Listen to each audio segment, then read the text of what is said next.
ایک بار کا واقعہ ہے کہ ایک بادشاہ کے دل میں یہ خیال آیا کہ کتنا اچھا ہو اگر مجھے یہ معلوم ہو جایا کرے کہ نمبر ایک صحیح کام کرنے کا صحیح وقت کیا ہے، نمبر دو کون لوگ ہیں جن کی مجھے سخت ضرورت ہے، اور وہ کون سے معاملات ہیں جن پر فوری توجہ دینی چاہیے۔ دل میں یہ خیال آتے ہی بادشاہ نے اپنی پوری سلطنت میں اعلان کرا دیا کہ جو شخص بادشاہ کے 3 سوالوں کے مطمئن کر دینے والے جواب دے گا اس کو انعام و اکرام سے مالا مال کر دیا جائے گا۔ سلطنت کے بڑے بڑے عالم و فاضل، شاعر و ادیب، فلسفی اور ذہین و عقلمند لوگ بادشاہ کی خدمت میں اپنے اپنے جواب لے کر حاضر ہوئے، لیکن کوئی بھی شخص بادشاہ کو اپنے جوابات سے مطمئن نہ کر سکا۔ آخر کار بادشاہ نے طے کیا کہ وہ اس بزرگ درویش کی خدمت میں حاضری دے گا جو ایک سنسنا جنگل میں رہتا ہے اور صرف عام آدمیوں سے ہی ملاقات کرتا ہے۔ بادشاہ نے اس درویش سے ملاقات کرنے کی غرض سے عام آدمیوں والے کپڑے پہنے اور اس کی معمولی سی جھوپڑی سے کچھ دور ہی اپنے گھوڑے سے اتر پڑا اور اپنے سپاہیوں کو چھوڑ کر اس سے ملنے کے لیے اکیلے چل دیا۔ جب بادشاہ جھوپڑی کے قریب پہنچا تو اس وقت وہ درویش اپنی جھوپڑی کے سامنے پڑی ہوئی زمین کی گڑائی کر رہا تھا۔ بادشاہ کو دیکھتے ہی اس نے اپنی عادت کے مطابق پہلے سلام کیا اور پھر وہ اپنے کام میں مصروف ہو گیا۔ بادشاہ نے درویش کی خدمت میں بڑے ادب سے عرض کیا: اے بزرگ درویش، میں آپ کے پاس اپنے 3 سوالوں کے جواب لینے آیا ہوں، اور وہ یہ سوال ہیں: صحیح کام کرنے کا صحیح وقت کیا ہے، وہ کون لوگ ہیں جن کی مجھے بہت سخت ضرورت ہے، اور وہ کون سے معاملات ہیں جن پر فوری توجہ دینی چاہیے۔ درویش نے بادشاہ کے تینوں سوال بہت غور سے سنے، لیکن کوئی جواب نہیں دیا، بلکہ پھر زمین گوڑنا شروع کر دیا۔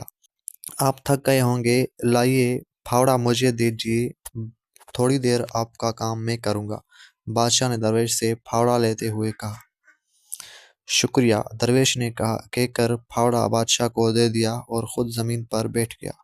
جب بادشاہ 2 کیاریاں گوڑ چکا تو اس نے پھر اپنے سوال دہرائے، لیکن درویش نے پھر بھی کوئی جواب نہیں دیا، بلکہ وہ اٹھ کھڑا ہوا اور بادشاہ سے پھاوڑا لینے کے لیے اپنے ہاتھ بڑھاتے ہوئے صرف اتنا کہا: اب تم دم بھر آرام کرو اور مجھے تھوڑا کام کرنے دو۔ لیکن بادشاہ نے درویش کو پھاوڑا نہیں دیا اور زمین کی گڑائی کرتا رہا۔ اس طرح وقت گزرتا گیا، دھیرے دھیرے شام ہو گئی۔ انجام کار بادشاہ نے زمین پر آخری پھاوڑا مارتے ہوئے کہا: بزرگ درویش، میں آپ کے پاس اپنے 3 سوالوں کے جواب لینے آیا تھا۔ اگر آپ میرے سوالوں کے جواب نہیں دے سکتے تو کہہ دیجیے تاکہ میں اپنے گھر لوٹ جاؤں۔ بزرگ نے جواب دینے کے بجائے پیچھے مڑ کر دیکھا اور وہ بولے: دیکھو، کوئی آدمی ادھر ہی بھاگا ہوا آ رہا ہے، آؤ دیکھیں وہ کون ہے۔ بادشاہ نے اپنے پیچھے مڑ کر دیکھا۔ ایک آدمی جنگل سے جھوپڑی کی طرف بھاگ آ رہا تھا۔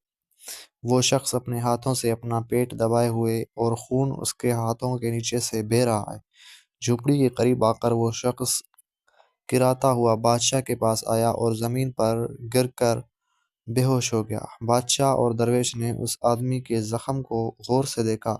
اس کے پیٹھ پر بڑا سا زخم تھا۔ بادشاہ نے جہاں تک ہو سکا اس کے زخم کو اچھی طرح صاف کیا اور اس پر اپنے رومال اور درویش کے انگوچھے سے پٹی باندھی۔ بڑے مشکل سے اس کا خون بہنا بند ہوا۔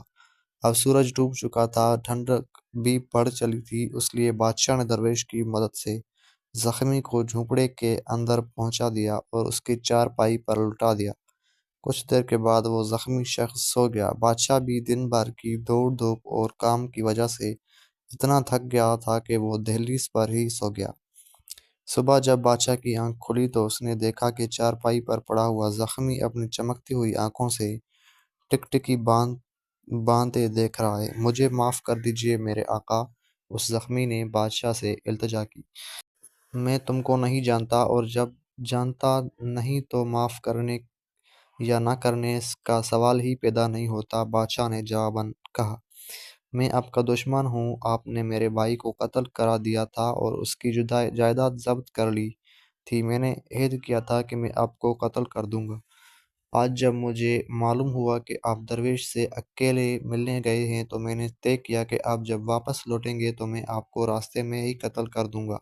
لیکن پورا دن گزر گیا اور آپ واپس نہیں لوٹے، تو میں آپ کا پتہ لگانے کے لیے اپنے ٹھکانے سے باہر آیا۔ جلد ہی آپ کے محافظ سپاہیوں سے میرے مڈ بھیڑ ہو گئی۔ انہوں نے مجھے پہچان لیا اور مجھے زخم کر دیا۔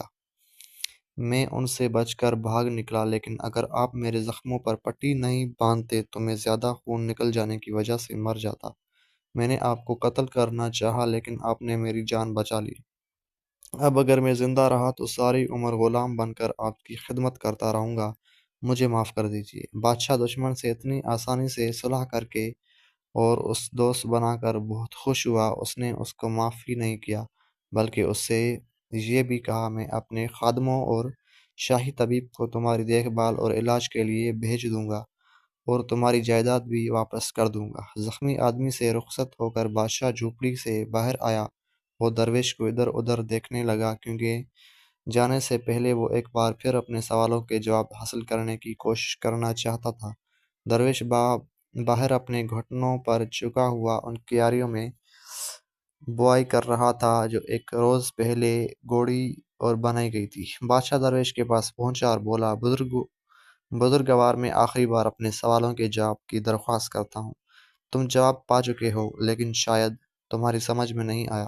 خیر، میں تفصیل سے بتاتا ہوں۔ اگر تم نے کل میری بزرگی پر ترس کھا کر ان کیاریوں کو میرے لیے گھوڑا نہ ہوتا اور اپنے راستے چلے گئے ہوتے، وہ آدمی تم پر حملہ کر دیتا۔ اس لیے وہ وقت بہت اہم تھا جب تم کیاریاں گوڑ رہے تھے۔ میں بہت اہم آدمی تھا اور میرے ساتھ نیکی کرنا سب سے اہم کام تھا۔ بعد کو جب وہ آدمی بھاگ کر ہم لوگوں کے پاس آیا تو وہ بڑا اہم وقت تھا کیونکہ تم اس کے دیکھ بھال کر رہے تھے۔ اگر تم اس کے زخموں پر پٹی نہ باندھتے تو وہ تم سے صلح کیے بغیر مر جاتا۔ اس لیے وہ اہم آدمی تھا اور جو کچھ تم نے اس کے ساتھ کیا وہ بہت اہم کام تھا۔ اس لیے یاد رکھو کہ ایک ہی وقت بہت اہم ہے اور وہ ہے اب، یعنی موجودہ وقت۔ اس لیے کہ یہی وقت جب ہمیں کوئی موقع اور کوئی طاقت حاصل رہتی ہے۔ سب سے اہم آدمی وہ ہے جس کے ساتھ تم ہو، اس لیے کہ کسی کو نہیں معلوم کہ پھر کبھی اس سے معاملہ پڑے گا یا نہیں، اور